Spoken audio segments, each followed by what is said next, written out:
25% 25% 15% ជំរាបសួរបងប្អូនទាំងអស់គ្នាបាទបច្ចុប្បន្នកាលនេះគឺយើងមាន promotion 25% បើសិនជាអតិថិជនរបស់យើងប្រើប្រាស់ពីរសេវាកម្មបញ្ចូលគ្នាអញ្ចឹងដោយរថយន្ត Avatar Royal Edition នេះបាទគឺស្អាតមែនតើបាទមានពណ៌ Two Tone បាទបងប្អូនទាំងអស់គ្នាហើយជាមួយនឹង Snow Line បាទស្រស់ស្អាតមែនតើបាទជាមួយនឹងភាពទំនើបរបស់ Avatar 12នេះអញ្ចឹងរថយន្តនេះគឺបិទហ្វៀមជាមួយនឹង Level 2បាទហ្វៀមការពារថ្នាំពណ៌រថយន្ត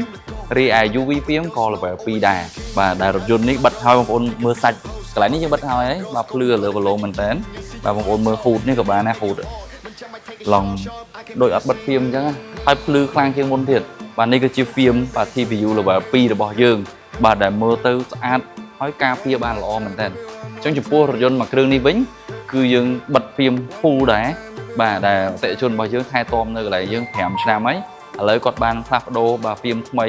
បិទជាមួយ Expel បាទគឺឡើងខ្មៅក្រឹបតែម្ដងបាទហើយចំពោះរថយន្ត Mercedes-Benz បាទ E Class ក៏ធ្វើការបិទដូរពណ៌ដែរបងប្អូនទាំងអស់គ្នាយើងបានដោះបាទតិចទៀតយើងសម្អាត detail ម្ដងទៀតបាទហើយយើងនឹងបិទដូរពណ៌បាទអញ្ចឹងរថយន្តនេះគឺបិទតែមួយសេវាកម្មឯងអញ្ចឹងបាន 15% អញ្ចឹងបើចុះតម្លៃរហូតបងប្អូនទាំងអស់គ្នាបើសិនជាបងប្អូនប្រើប្រាស់តាមសេវាកម្មក៏ 15% ដែរអញ្ចឹងបើ2រហូតដល់ 25% ហើយជាមួយនឹងការបដូរប្រេងវិញ 10% free លាងឡានទៀតអូខេអញ្ចឹងមានតែប៉ុណ្្នឹងឯងបើសិនបងប្អូនត្រូវការបិទហ្វៀមកុំភ្លេចអាមេរិកខាងសៀលអរគុណ